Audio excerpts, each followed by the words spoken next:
Shalom, my Hebrews and Shebrews. Oilfield Disciple this beautiful morning, March 18th, 2020.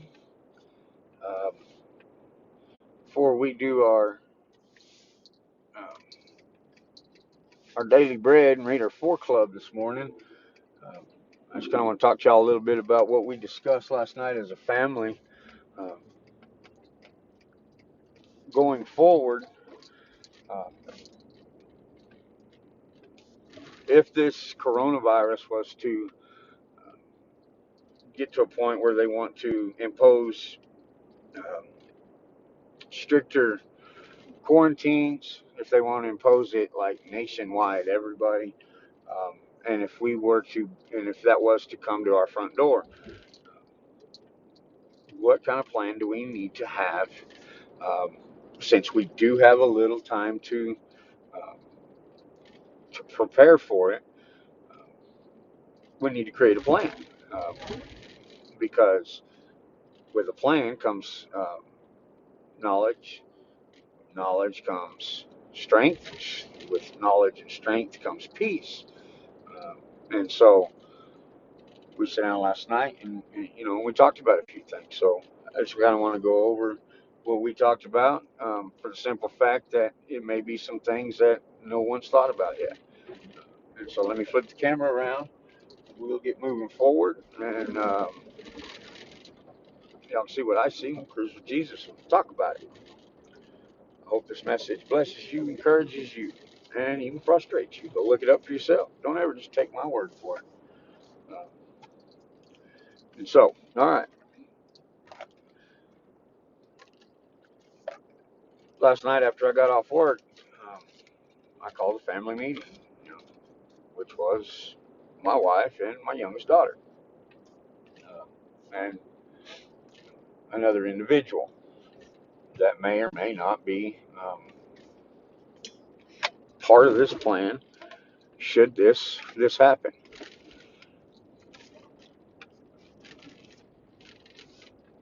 And you're probably thinking, well, why are we even talking about this? I don't think that would ever happen. It may not, it may not. But I'd rather have a plan in play and it not happen than to not have a plan in play, uh, and it happen. So uh, for the last couple of days, my daughter and me have been communicating back and forth our concerns and you know her likes and her dislikes about all this, and we've talked about a bunch. Well, she still had this spirit of, of discontent, and which is rightly so. I mean, this is it is a concerning issue. Uh,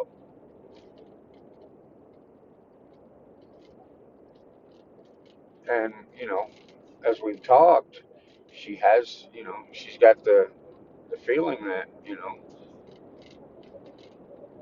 I believe it's going to happen, and but I'm not telling her the whole story, maybe. And so I just wanted to set her mind at ease that, look, we're gonna prepare for the worst and hope for the best. Um, and that's how anyone should operate. You should always be prepared, to a point. Now, um,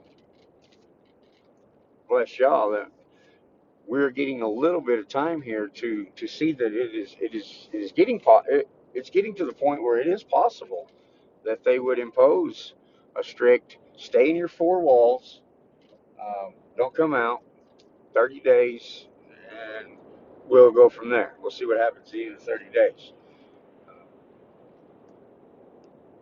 And the reason I think that it looks like it may go that way, it's not because of any underlying agenda or anything else, but Yahweh may be fixing to kneecap this country, bring her to her knees, and give the people one more chance, uh, to repent, but also for families to look at how they've been living their lives and how distant they've gotten from one another, and how out of line they are, according to y'all's word. We have families in the church, all across the land that claim to be followers and believers and lovers of Yah, but you look at their family and it's complete disarray and total chaos, no communication, uh, enemies in their own home. And don't get the idea that I'm like, you know, looking forward to this situation. This is not an ideal situation, especially with my wife's health. If this virus is what they say it is and what I've read about it, then we have to take extra precautions because of my wife's health to make sure that she does not contract it. And so, we look at a whole I look at a whole wide range of perspectives when it comes to this. Look at this guy, and that's something else that we need to discuss. We need to understand that, you know, I read different comments. I hear things from those around me on how to pray or how they're praying in this situation. And to me, it's almost like fingernails on a chalkboard to a point that this may be Yahweh correcting his children and reprimanding his children for their rebellious nature. And if that be the case, we're not going to pray our way out of it. We're not. You can't pray against Yahweh. You can't. It's pointless. I mean, you can, but it's not going to do you no good. Jeremiah chapter 11, go read that. Go read Jeremiah chapter 11. And God tells Jeremiah that I have turned a deaf ear to the children, and I'll not hear their cries. And don't even pray for them, because they're going to go through this, whether they like it or not. And if Yahweh has set in motion this for His glory, pray all day long it goes away, and you're wasting your time. You know, we need to seek seek Yahweh first and foremost, and how He would have us operate, how He would have us pray. Um, you know, maybe rather than praying this virus goes away, maybe pray to the point that, you know, families get back to the old ways. Jeremiah chapter 6. Get back to the old paths and start becoming families again.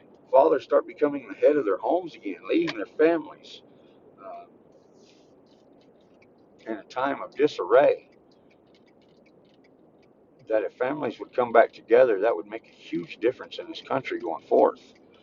But right now, the family unit is a complete farce of what Scripture says it should be, and this in the church, this in the church body. And so, with that said, what are some of the things that maybe people aren't thinking about?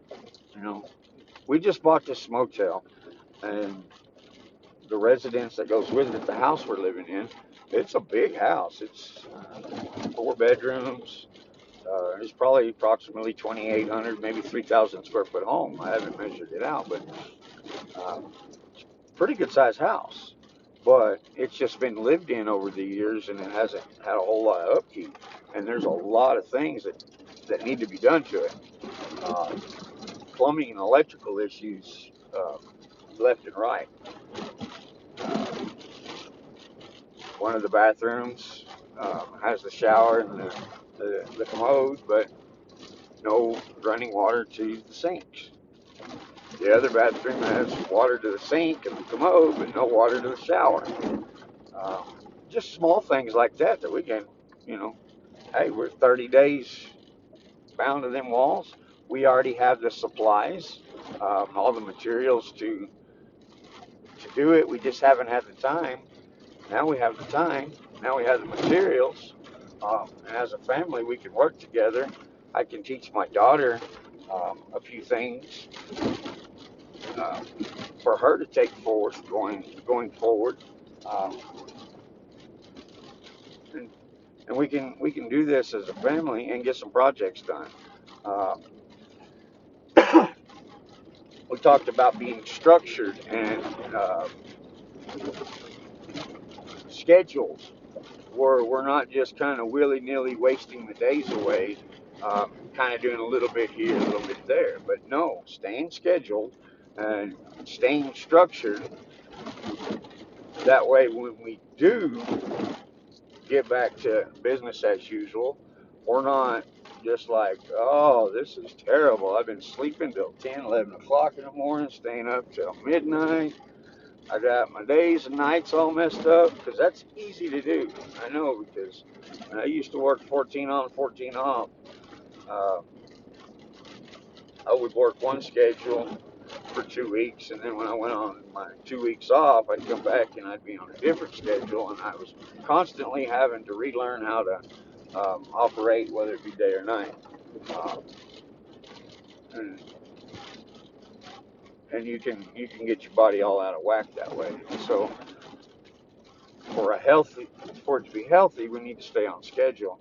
And plus, it's just no need to completely blow these days, blow these days off. These are, you know, regardless of what we have set before us, these are still the days the Lord has made.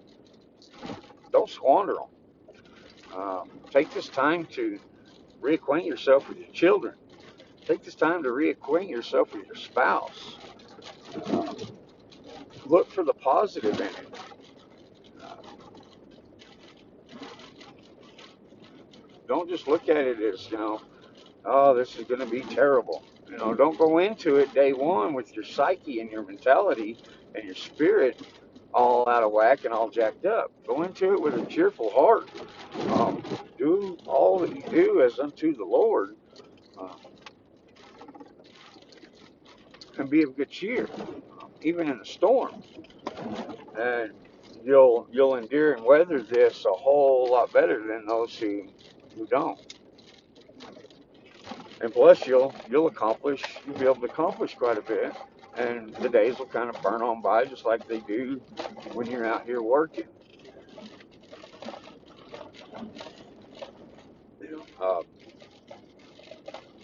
If you can afford to buy the supplies to put that new counter and cabinets in that the wife's been wanting done for months, year, do it. I mean,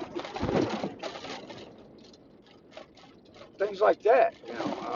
We talked about, we're going to be very dedicated to doing the 10 Club together in the mornings, uh, and at lunch and in the evenings, and then having Bible study, uh, putting God first and foremost, reacquainting ourselves with God. Sometimes we get too busy, and we don't quite give y'all the time that we are to. Being where we're at, being in the position that we are, uh, will there be other families communing with us? Will that be something that's even viable by the rules set by the government on how this has to operate? Uh, and how would that look? You know, um, so we have to think about that. There may be a couple of families that would, you know, to bring some stress levels down for them looking at this, you know, give them that option that we're here because we have the supplies to accommodate another family or so. Um, that would also, they may not have the supplies, but they have something to bring to the table that, you know, you don't want to bring somebody in that's just going to be a dead weight and a drain on you. Um, that doesn't do anyone any good. But then again, maybe Yahweh puts that on your heart to do so that they can see a structure and they can see, um, they can gain something from it so that they may turn to the Lord. You don't, seek the Lord in that. Um, let's see what else we talk about. Um, well, I just asked her, my wife and my daughter both, think of things, think outside the box, look at what we have, look at what we don't have, and think of things that, maybe midway in this you might go, oh, I really wish we had that, and let's get it. Better to have it and not ever use it or need it than to really want it. And once you put something in your mind, it's, especially us Americans, it's really hard to get that out of our minds that we want that but we can't have it. And so think about those things going, as we go forward over the next coming days and weeks before this is imposed on us.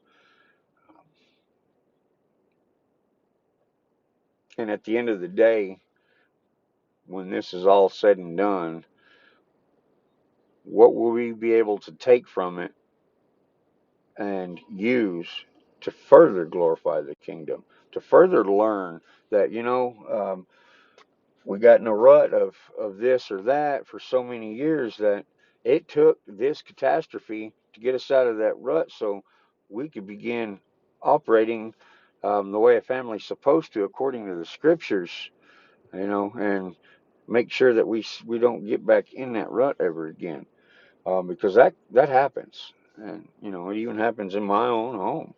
um, we fall into them ruts that just not healthy spiritually, physically, or mentally. And so getting this plan going and talking about it, you know, um, understanding that it may or may not happen, but having the plan, you could see the stress level come off of both my wife and my daughter, um, almost to the point of, this might be pretty cool. This might be all right. Um, won't be so bad. It's not what I was quite thinking in my mind. We also talked about security. Someone who would wish to do us harm. We talked about how we will maintain security. Where we live, that's not quite a factor. Where some of y'all may live in more populated areas. Where we live, it's always a possibility, but it's not as apt to happen. But you still need to be prepared in case it does. Um, and so we talked about security. Um, talked about keeping um, a cheerful heart through all this, and that's about it. That's kind of what I wanted to relay to y'all. Um, things that maybe you hadn't thought about, projects, games, um, reacquainting yourselves with one another, um, rebuilding a relationship, maybe mending a relationship.